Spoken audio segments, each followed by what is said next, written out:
Ал енді бізге мынадай төртінші ретті шаршы матрица берілген екен. Енді қазір осы төртінші ретті мына берілген шаршы матрицаның анықтауышын есептеуге, яғни бұл тақырыпты төртінші ретті анықтауышты қалай есептеуге арналады десек те болады екен. Ал олай болса бастайық. Det A. Өткендегі осының алдындағы видеодан таба аласыздар. Үшінші ретті анықтауышты қалай есептеу керек екендігін толыққанды көрсеткем. Сол формуланы қолдану арқылы есептейміз. Яғни біз қазір бірінші жол, екінші жол, үшінші жол, төртінші жол немесе сәйкесінше 1, 2, 3, төртінші бағандар арқылы өздеріңізге қайсысы ұнайды, сол жол немесе сол баған арқылы есептесеңіздер болады. Мен онда қазір мына төртінші жол арқылы есептегім келіп отыр, яғни осы анықтауышты төртінші жол арқылы жігітеп. Ол қалай енді? Ең бірінші мына 2-ден бастаймыз ғой. 2-ден бастайтын болсақ, бұл төртінші жол, бірінші баған. Назар аударсаңыздар, таңбасы, қосындысы, міне былай жазайық. Мынаның индексі бұл төртінші жол, бірінші баған болып тұр, яғни екеуінің қосындысы бізде тақсан екен. Демек онда алгебралық толықтауышын есептейтін кезде ана -1-дің 5 дәрежесі, яғни -1 шығады, сонда бұл минустан басталып отыр. Демек онда сәйкесінше қазір біздің таңбамыз минус, плюс, минус, плюс болады екен. Ал енді олай болса бастайық. 2. Бірінші осы 2-ні жазамыз, және одан кейін мына осы 2-ге сәйкес келетін жолмен бағанды сызып тастаған кезде қалатын анықтауышты жазамыз. 3, 1, 2, міне. 3, 1, 2, минус 3, 4, минус 1, 2, 1, 0. Ал жақсы, енді келесі 3-ке сәйкес жазатын болсақ, онда мен алгебралық толықтауышын жазатын кезде -1-дің таңбасын міне 1-ден есептеп кеттім. Оны жазбаймын. Осы жерден шатаспаңыздар, тағы қайталап айтам. Бірақ енді алдағы уақытта есеп шығарған кезде осылай көргем деп шатаспаңыздар. Бұны мен 1-ден ауызша есептеп кеттім.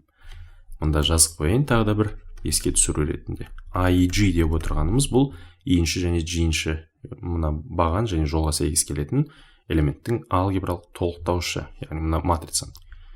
Сонда бұл -1-дің I қосылған G дәрежесі көбейтілген MEG. Сондағы міне мына -1-дің I қосылған G дәрежесімен міне мына жердегі минус плюс минус деп отырғанымыз осы. Олай болса, келесі таңба плюс екенін көріп тұрмыз. Демек онда қосылған 3 көбейтілген, міне мына 3-ке сәйкес екінші баған, төртінші жолды сызып тастақ, 2, 2, 6, міне 2, 2, 6, минус 3, минус 1, 1, 4, 2, 0 деген мынадай үшінші ретті анықтауыш шықты. Енді келесі азайтылған 0. Айтпақшы мына жерде минус деген таңбасын ұмытып кеттім. Бірінші 2-ге сәйкес минус деп тұр ғой. Минус 2. Енді 0 көбейтілген. Бұлай сызып тастасақ 2, 3, 4, 2, 3, 4, 2, 1, 2, 6, 2, 0. Ал енді ең соңғысы мына -5, оның таңбасы плюс болады. Онда бәрібір сол -5-дің өзі шығады. 2, 3, минус 3, 2, 3, минус 3, 2, 1, минус 1, 6, 2, 1. Ал енді осыны есептейтін болсақ, көріп отырғандарыңыздай, мына жерден үшінші ретті анықтауыштар шықты ғой. 1, 2, 3, 4. Сонда мынадай төртінші ретті анықтауышты есептеу үшін, оны мынадай үшінші ретті анықтауыштардың қосындысына жіктеу, ол сәл тиімсіздеу болады екен. Өйткені біз бұл жерде тағы да 3 есептеуіміз керек болады мұнда. Мұнда 3, мұнда 3, мұнда 3, мұнда 3, жалпы біз қазір 9 қосылғышты жазуымызға тура келеді. Демек енді солай бастадық, онда есебімізді солай аяқтайық. Демек енді мына -2-ні жазам. -2. Енді бұны мен анықтауыштар арқылы, алгебралық толықтауыштар арқылы есептеуді өткенде видеода көрсеткем. Онда мен бұны қазір Сариус формуласы немесе үшбұрыштар әдісі арқылы жылдам жаза салайын. Яғни ол формуланы еске түсірсеңіздер, бірінші мына диагоналдағы элементтердің көбейтіндісі ғой. 3 көбейтілген -1 көбейтілген 0 қосылған мына үшеуі. -3 көбейтілген 2 көбейтілген 2 қосылған 1 көбейтілген 1 көбейтілген 4. Ал енді одан азайтатынымыз енді керісінше мына былай оңнан солға қарай сызылатын диагональдарын азайтамыз көбейтіндісін. Сонда 4 көбейтілген минус 1 көбейтілген 2 азайтылған минус 3 көбейтілген 1 көбейтілген 0 азайтылған 2 көбейтілген 1 көбейтілген 3 болады екен. Яғни бұл мынау, мына үшінші реткі анықтауышты мынадай үшбұрыштар формуласы арқылы жаза салдым. Енді келесі бұған қосамыз 3 көбейтілген, мынауды тура солай жазатын болсақ 2 көбейтілген минус 1 көбейтілген 0 қосылған 6 көбейтілген 2 көбейтілген минус 3 қосылған 2 көбейтілген 1 көбейтілген 4 азайтылған 4 көбейтілген минус 1 көбейту 6 азайтылған 2 көбейтілген 1 көбейту 2 азайтылған 2 көбейтілген минус 3 көбейту 0 болады. Ал енді мына 0-ге көбейтіліп тұрған бөлігін есептеудің ешқандай қажеттілігі жоқ. Өйткені мынадан қандай да бір сан шыққанның өзінде оны 0-ге көбейтетін болсақ, ол бәрібір 0, сондықтан мен бұны азайтылған 0 көбейтілген жақшаның ішінде тағы да сол сияқты деп былай көп нүкте қойып кете саламын. Ал енді мына ең соңғысын есептейік. Қосу 5 көбейтілген, міне былай 2-1-1 деген диагональға сәйкестердің бәрін қосу арқылы жазамыз. 2 көбейтілген 1, қосылған 2 көбейту 2 көбейтілген минус 3, қосылған 3 көбейту 6 көбейтілген минус 1. Міне, мыналар бітті. Енді қалғанын минуспен жазып шығамыз. Сонда минус 3 көбейтілген 1 көбейтілген 6 азайтылған 3 көбейту 2 көбейтілген 1 азайту 2 көбейтілген минус 1 көбейту 2.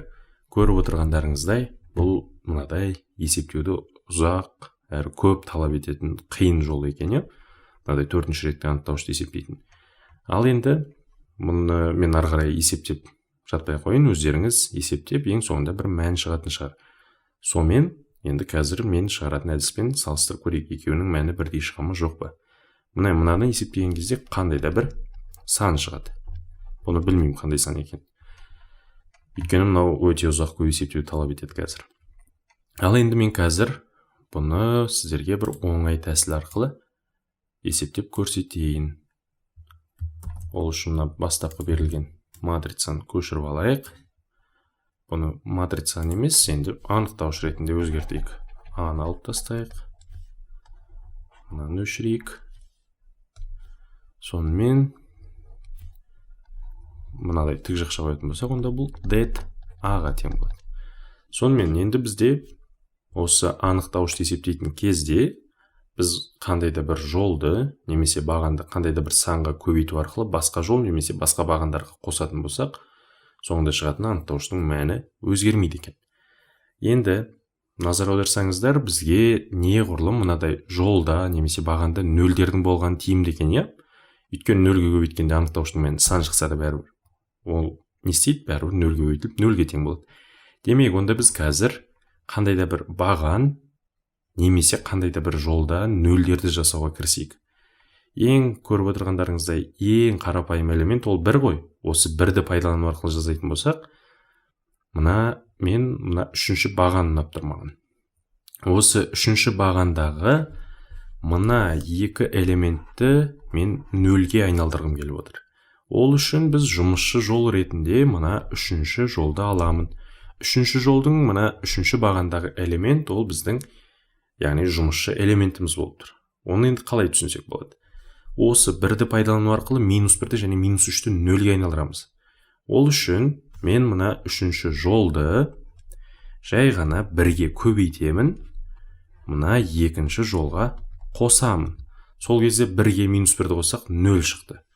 Ал онда бұл неге тең болады екен? Бұны енді міне екінші жолмен түсінікті болды. Енді осы минус 3-ке кері элемент, ол плюс 3 қой. Демек онда мен мына үшінші жолды 3-ке көбейтіп, бірінші жолға қосамын. Сонда бұл түрленіп қалай болатынын қарайық. Міне, ең бірінші, мына бірінші жолды есептеуден бастайтын болсақ, 6-ны 3-ке көбейтетін болсақ, міне, мына 3-ті, яғни мұнаның әрқайсы элементін 3-ке көбейтем. Және оны мына бірінші жолдың элементтеріне қосам.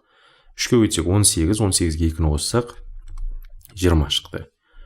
2-ні 3-ке көбейтсек 6, 6-ға 3-ті қоссақ 9. 1-ді 3-ке көбейтем 3, 3-ке минус 3-ті қоссақ 0 шықты.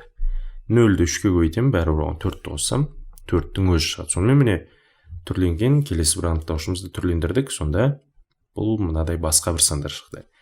Енді бұны мен 1-ге көбейтіп қосам, яғни жай ғана 2 жолды бір-біріне қосам деген сөз. 6-ға 2-ні қоссақ 8, 2-ге 1-ді қоссақ 3, 0, 2. Ал мына 3-ші жол бізде жұмысшы жол болғандықтан оған тиіспейміз, өзін көшіріп жазамыз. Ал енді осы 1-дің астында тұрған 0-ді мен қайтадан 0-ге айналдырудың ешқандай қажеттілігі жоқ, өйткені ол онсыз да 0 болып тұр. Демек, онда бұның өзін жай ғана жаза саламыз. Ал енді көріп отырғандарыңыздай, мен мына 3-ші баған арқылы жіктейтін болсам, онда бұлай таңбаларын анықтайтын болсақ. Бірінші жол 3-ші баған ғой міне. Бұл бірінші жол 3-ші баған. Демек, таңбасы плюс болып тұр. Сонда плюс, минус, яғни бұл алгебралық толықтауыштың таңбалары ғой. Демек, онда мына 0-дер арқылы тігінен жіктеген кезде бәрібір мына бірінші, екінші, мына 4-шілерді мен есептеп жатудың ешқандай қажеттілігі жоқ маған оның. Өйткені бәрібір анықтауыштан қандай да бір 0-дер шығады, алгебралық толықтауыштың бір 0-ден өзге бір сан шығады десек, оны бәрібір 0-ге көбейткенмен жауабы 0 болады. Сонда маған тек қана мына 1-ге сәйкес жіктей салу керек екен. Ал енді бастайық. Сонда бұл тең 1 көбейтілген A3 қой міне. A3 дегеніміз осы 3-ші жол, 3-ші бағанға сәйкес келетін алгебралық толықтауыш. Сонда 1 көбейтілген міне минус 1-дің 3 қосылған 3 дәрежесі көбейтілген M3. Ал M3 деп отырғанымыз не? Бұл минор ғой. Сонда міне 1 көбейтілген деп 1-ді жазып жатудың ешқандай қажеттілігі жоқ. M3 дейтін аған сәйкес былай сызып тастайтын болсақ міне. Сонда 20, 9, 8, 4, 2, мынадай 2, 3 деген анықтауыш шығады. 3-ші реттік анықтауыш шықты. Яғни бағанағы 4-ші енді соны 3-ші реттік анықтауышқа келтіріп алдық. 8, 3, 2, 2, 3, минус 5 дейді. Ал енді жақсы көріп тұрғандарыңыздай, мұнаны мен қазір Сариус формуласы немесе үшбұрыштар әдісі, немесе жол, немесе бағандар арқылы жіктеп, яғни алгебралық толықтауыштар арқылы жіктеу арқылы есептесем болады. Немесе тура осыған қолданған процесті мен осығанда жасай аламын. Көріп отырғандарыңыздай, бізге тиімді баған ретінде мына бірінші баған немесе екінші бағанды алсам болады. Бірінші бағанды алсақ, мына 2-ні жұмысшы элемент ретінде аламыз да, 2-ні минус 4-ке көбейтіп 8-ге қосамыз, 2-ні минус 10-ға көбейтіп 20-ға қосамыз. Немесе мына 3-ті қолдану арқылы минус 1-ге және 3-ке көбейту арқылы, минус 3-ке көбейту арқылы қоссақ, мына 2 элементті 0-ге айналдырамыз. Яғни бізге тиімді болып отырғаны осы сияқты. Сонымен мен қазір бірінші әдісі деп жазып қояйын мұнда. Бірінші баған арқылы деп жазайын. Яғни бірінші баған арқылы. Олай болса, бірінші бағанды қолданатын болсақ, мына 2-ні мен жұмысшы элемент ретінде алам дедік қой. Сонда міне 20, 9, 4, 8, 3, 2, 2, 3, минус 5. Бұны есептейтін болсақ, онда 2-ні минус 4-ке көбейту арқылы екінші жолға қосамын, және минус 10-ға көбейту арқылы бірінші жолға қосамын. Сонда бұл қалай түрленеді екен? Бізде жұмысшы жол, ол қайсысы? Әрине 3-ші, соның өзін қайтан жазам. 2, 3, минус 5, минус 4-ке өтсек, минус 8, минус 8-ге 8-ді қоссақ, 0, 3 пен минус 4-ті өтсек, минус 12, минус 12-ге 9-ді қоссақ. Минус 12-ге 3-ті қоссақ, минус 9. Енді мұна екеуінің көбейтінсі 20, 20-ға 2-ні қоссақ, 22. Ал енді минус 10-ға көбейту арқылы бірінші жолға қоссақ, 2-ні, мұна үшінші жолды барлығын минус 10-ға көбейтіп бірінші жолға қоссақ, біріншісі 0 шығады. Келесі минус 10 мен 3-ті көбейтсек, минус 30, оған 9-ді қоссақ, минус 21. Келесі минус 5 пен минус 10-ның көбейтіндісі 50, 50-ге 4 қоссақ 54 екен. Ал енді бұны тағы да есептейтін болсақ, мына 2 арқылы жүктей саламыз, өйткені мына 2 элементі 0-ге тең болып тұр ғой. Сонда міне жазайық, 2 көбейтілген A3-1, яғни мынау үшінші жол бірінші бағанға сәйкес келетін алгебралық толықтауыш. Сонда бұл 2 көбейтілген минус 1-дің 3 қосылған 1 дәрежесі көбейтілген минус 21, 54, минус 9, 22 екен. Ал енді осыны есептесек, 2 көбейтілген 21 көбейту 22. Яғни мына жерден минус 462 шықты. Енді бұған қосамыз 54 көбейтілген 9 плюс 486. Енді осы есептейтін болсақ, осының мән 24, 24 2 көбейтсек 48 шықты. Сонда міне мына бастапқы берілген мынадай 4-ші реткі матрица, яғни шаршы матрица, осының біз анықтауышын есептеп жатырмыз ғой. Яғни 4-ші ретті анықтауыш міне. Мына 4-ші ретті анықтауыштың мәні 48-ге тең екен. Ал енді осыны мен екінші баған арқылы есептеп көрейін. Жауабы қалай шығады екен? Мұнда қояйық. Біз қазір екінші баған арқылы есептейміз дедік. Олай болса, мына 3-ті жұмысшы элемент ретінде алатын болсақ, минус 1-ге көбейтіп, екінші жолға қосамын, минус 3-ке көбейту арқылы бірінші жолға қосамын. Сонымен енді бұны ары қарай есептейтін болсақ, яғни мына минус 1-ге көбейтіп қос деген сөз, екінші жолдан үшінші жолда азайт деген сөз. 8-ден 2-ні азайтатын болсақ, және де бізде мына 3 деген элементіміз үшінші жолға сәйкес, бұл жұмысшы жол. 2, 3, минус 5, 8-ден 2-ні азайтсақ, 6, 3-ден 3-ті азайтсақ, 0, 2-ден минус 5 азайтсақ, 7.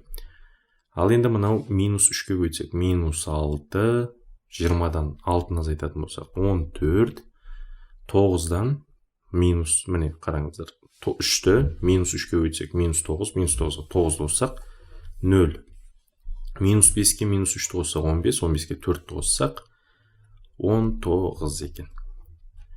Тура осылай жаңаға 3 арқылы жіктей саламыз міне. Сонда бұл 3 көбейтілген A3-2. Енді A3-2 деп отырғанымыз үшінші жол екінші бағанға сәйкес келетін алгебралық толықтауыш. 3 көбейтілген минус 1-дің 3 қосылған 2 дәрежесі. 14, 14, 19, 6, 7. Сонда минус 3 көбейтілген 14-ке 7-ні көбейтетін болсақ, жауабын есептейік. 14 көбейтілген 7, бұл 98. Азайтылған 19 көбейтілген 6. 114. Сонда енді бұл 114-тен 98 азайта салайық. 16. Сонда міне минус 3 көбейтілген минус 16, бұның жауабы 48-ге тең екен. Сонда көріп отырғандарыңыздай, мына бастапқы берілген 4-ші ретті анықтауышты осылай қарапайым түрлендіру әдісін қолдану арқылы есептесеңіздер, өте жылдам әрі оңай шығаруға болады екен. Бәрібіріне шығатын жауаптарыңыз бірдей. Айтпақшы, міне мынаның да мәнін есептесеңіздер қазір, мына белгісіз сан деп отырғанымыз 48-ге тең болу керек.